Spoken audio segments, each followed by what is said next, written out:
sahabat entrepreneur, video ini adalah tentang accounting di perusahaan trading. Oke, jadi di video sebelumnya, ini seri video untuk Odo di bisnis trading atau dagang. Jadi di video pertama ada cara konfigurasi, yang berikutnya ada proses pembelian, berikutnya juga sudah ada yang sales. Nah, sekarang ini adalah video mengenai accounting-nya di perusahaan trading. Oke, modulnya di sini. Kita buka modulnya. Oke, ini accounting-nya. Jadi di sini bisa remove dulu. Kita bisa melihat di sini ada customer invoice, mana yang belum dibayar, piutang kita senilai 33.055.000, kapan, dan ini dulunya kapan. Nah, di vendor bill juga, ini hutang kita ada berapa, 473, ini dulunya juga kapan. Ini posisi bank mandiri kita, dan posisi cashnya kita ya. Oke. Nah, jadi sebelum masuk ke jurnal-menjurnal, mungkin saya mau melakukan transaksi pembelian atau penjualan secara cash ya. Jadi tanpa melalui PO ataupun surat jalan dan juga penerimaan barang dan SO ya. Jadi kita masuk, kita melakukan penjualan secara cash ya. Kita masuk customer, invoice, lalu kita create. Oke. Nah, di sini kita pilih customer-nya. Saya pilih customer 5. Invoice date-nya kapan? Oke, tanggal 13. Oke, produknya misalnya jasa pasang.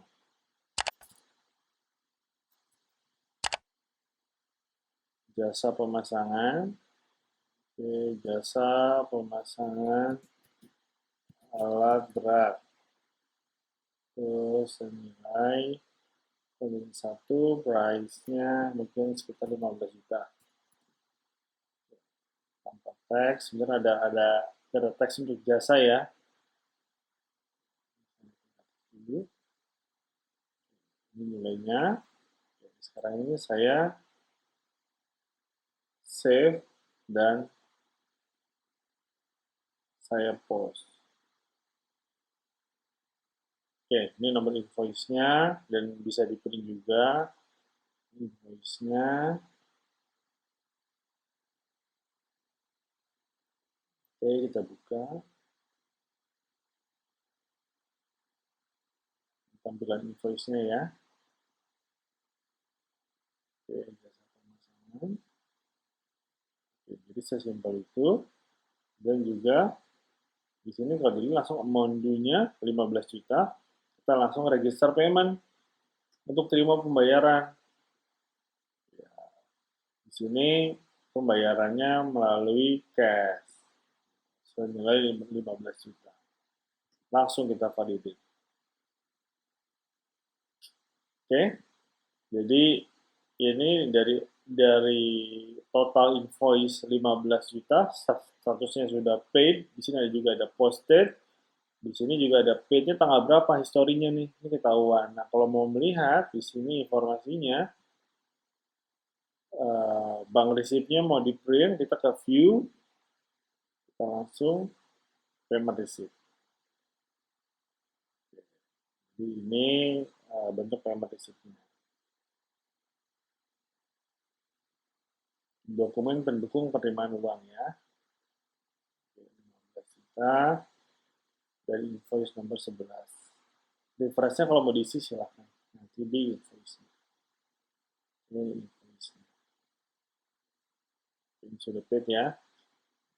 Sekarang saya akan melakukan pembelian secara cash. Ini tanpa piutang ya. Kalau yang tadi sebelum-sebelumnya itu penjualan secara kredit piutang dan juga pembelian secara kredit hutang. Nah, sekarang kita akan melakukan pembelian secara cash. Nah, Silakan vendor 5. Bill date-nya bisa diganti tanggal 12 atau tanggal 13, silakan. Payment terms-nya immediate payment, karena kita mau langsung bayar ya. Nah, produknya kita isi misalnya servis AC. Nah, ini bisa di sini servis AC ruang meeting. Berapa? 500.000. Oke, kalau dilihat nih akunnya ini udah langsung ke biaya pemeliharaan gedung ya. Jadi ini sebenarnya menjurnal, tapi dalam bentuk template invoice gitu. Ini kita save, lalu kita post. Nah, kalau kita mau lihat jurnalnya, seperti ini. Ini jurnalnya ya. Ini kita dikenakan PPN masukan 50.000. Oke, setelah itu langsung kita register payment. Kita bayar melalui cash 9.550.000 validate. Oke, ini sama, statusnya berubah menjadi paid. Lalu kalau kita mau lihat maunya, dan ini adalah voucher ini ya, cash payment-nya ya. Nah, kita bisa print, payment receipt,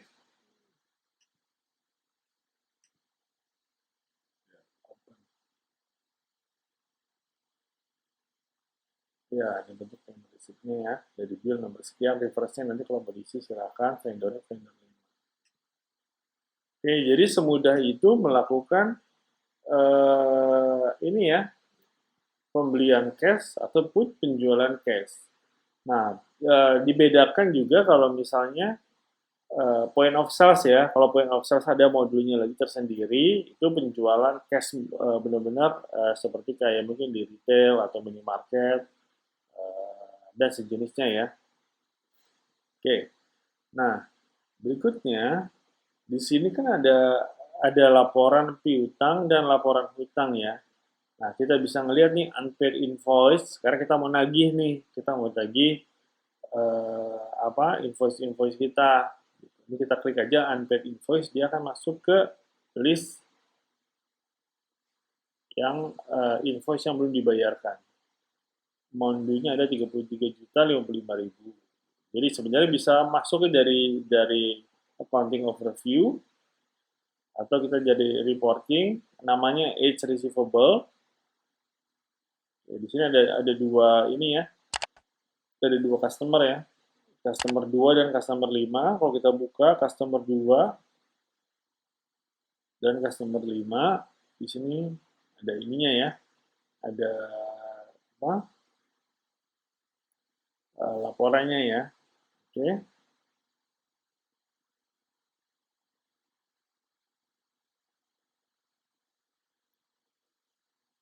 Sekarang kalau melihat age payable juga sama seperti ini ya. Jadi ada 1, 2, 3, 4 vendor. Ini ada listnya. Nah, kemudahannya juga di Odoo, kita bisa masuk ke dalamnya langsung ya. Ya, contoh seperti ini nih. Kita 92.400 ini, kita beli apa sih?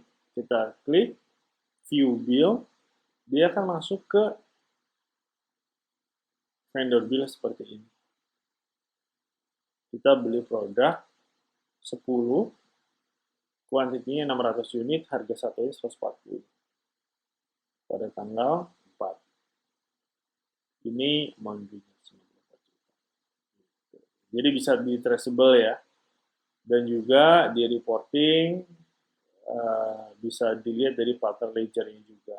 Nah, di partnernya ledger ini kita bisa lihat, misalnya saya hanya mau melihat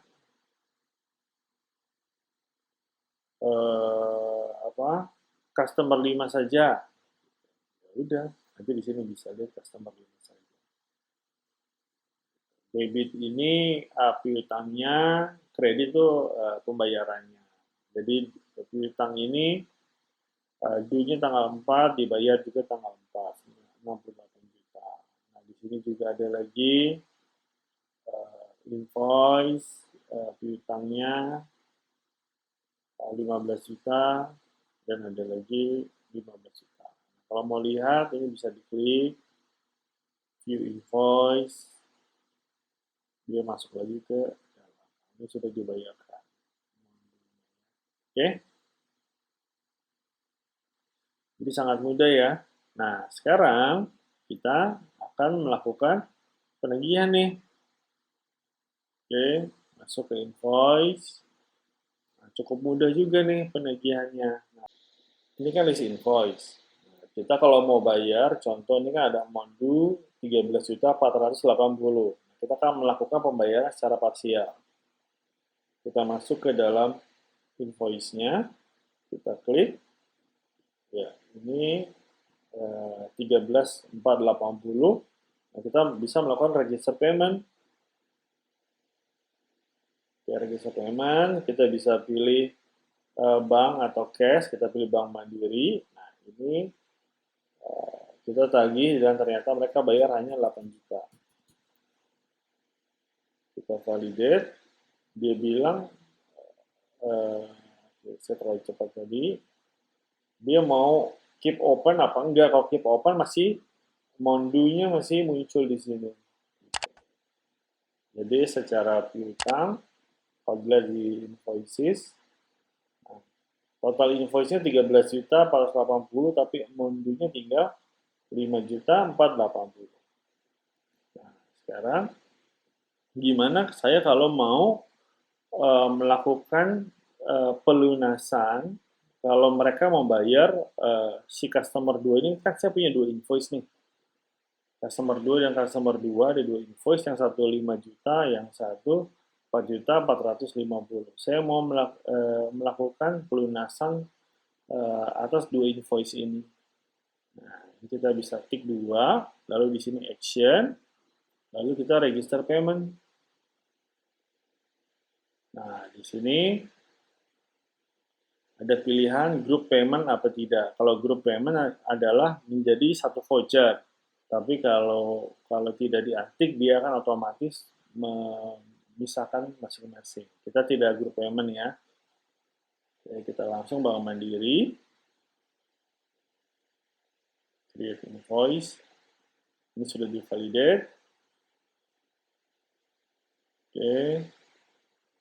Jadi kalau mau di print juga bisa, tinggal di tick ininya, langsung di print, open.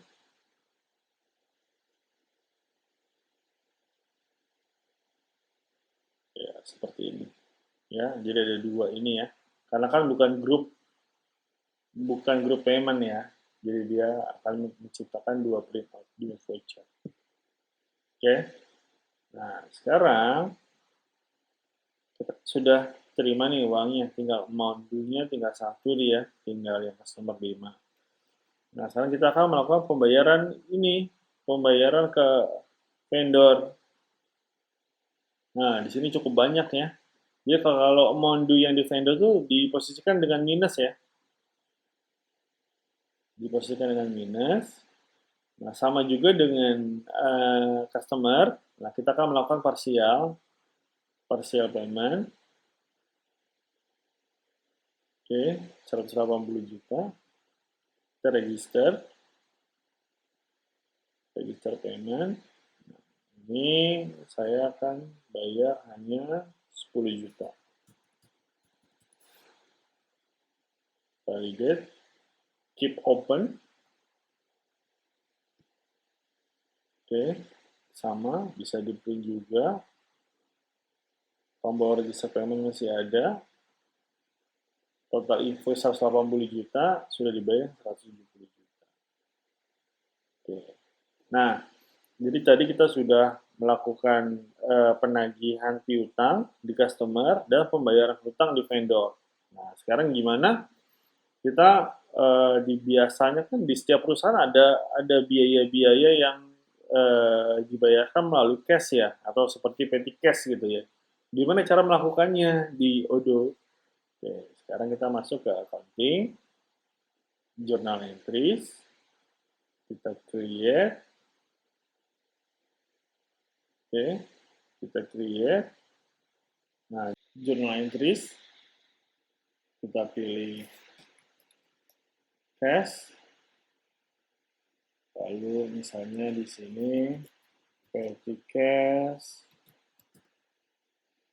week 1 April 2020. Oke, posisi cash-nya ada di kredit, karena kita berkurang ya. Mungkin ini 500.000. Di sini baru kita input biaya-biayanya. Biaya, misalnya biaya sewa, ada ini misalnya biaya sewa kios harian 25.000. Terus kita masuk lagi, kita klik biaya perawatan listrik, misalnya ganti MCB 100.000. Lanjut lagi, jadi bisa banyak ya lainnya ya. Biaya pemeliharaan gedung, oke, misalnya bersihkan gudang 375. Oke, ini kita save.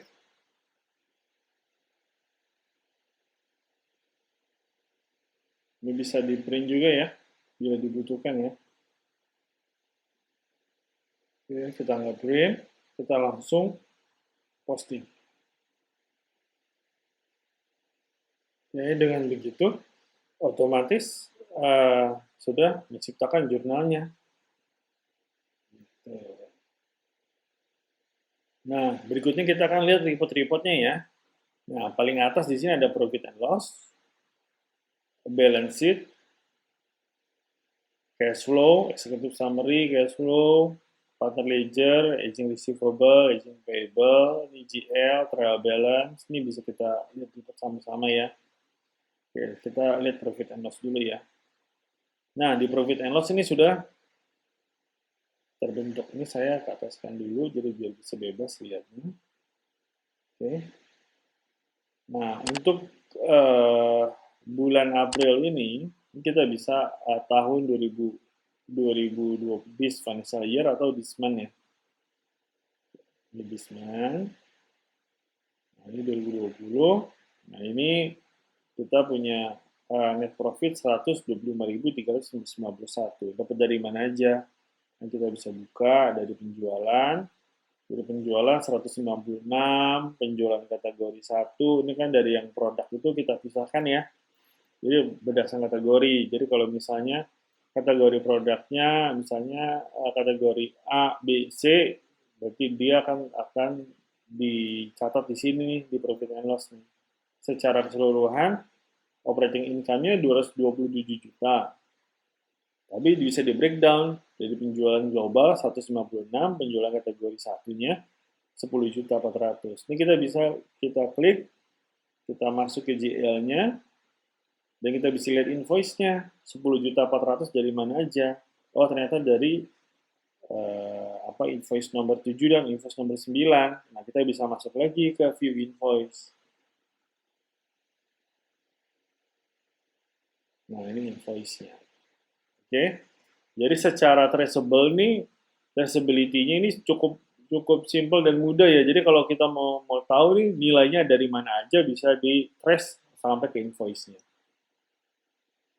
Oke, ini juga cost of revenue-nya. Nah, ini kalau mau dipisahkan ya, biasanya sih tiga akun penjualan, di sini juga 3 akun HPP. Biasanya ya, tapi tergantung dari masing-masing perusahaan. Berikutnya di sini ada expense-nya ya. Nah, ini expense yang barusan kita buat nih sudah muncul di profit and loss. Nah, jadi sebenarnya nggak, dengan adanya Odoo ini kita nggak perlu lagi bikin akhir bulan tuh bikin laporan keuangan, karena sebenarnya tiap hari bisa dilihat. Begitu di input hari ini pun di laporan profit and loss sudah terbentuk ya. Nah, karena di perusahaan UKM atau small medium business ini jarang dilakukan adjustment, tapi di perusahaan-perusahaan besar itu banyak melakukan adjustment. Dia harus dilakukan setiap akhir bulan. Nah, sementara kalau di UKM atau small medium itu belum sampai situ gitu. Jadi biar bisa secara real time. Berikutnya, reportingnya ada balance sheet. Di balance sheet juga sama, ini cash and bank, posisi cashnya ada 20 juta, mandiri bisnisnya ada 33 juta. Kalau kita mau drill down, kita bisa ke GL-nya. Dari GL-nya kita bisa lihat juga ke view journal entry-nya, lalu dia masuk sini. Ini biaya sewa kios bulan Maret. Oke. Berikut juga dari receivable-nya kita bisa buka, ini di utang usaha, kita buka GL-nya. Nah, ini dia GL-nya. Kita bisa buka juga invoice-nya, sampai ke invoice. Oke, seperti ini. Oke.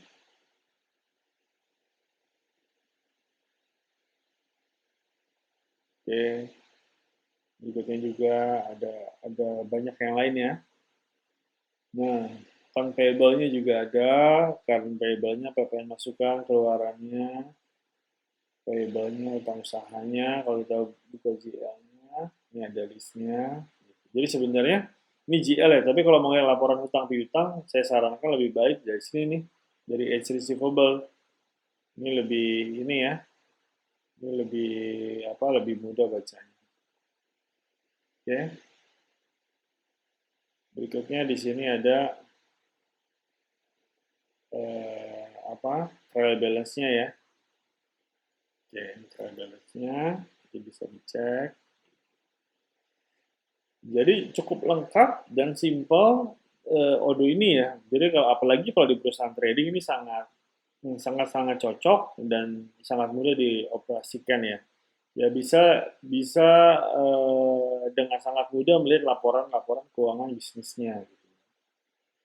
Oke, jika ada pertanyaan bisa tulis di komen di bawah. Nanti kita akan berikan video-video lagi yang lebih menarik untuk sahabat yang berminat. Terima kasih. Bagaimana? Mudah kan caranya? Silahkan dicoba ya, dan komen jika ada pertanyaan. Kita akan adakan free webinar setiap hari Rabu jam 8 malam.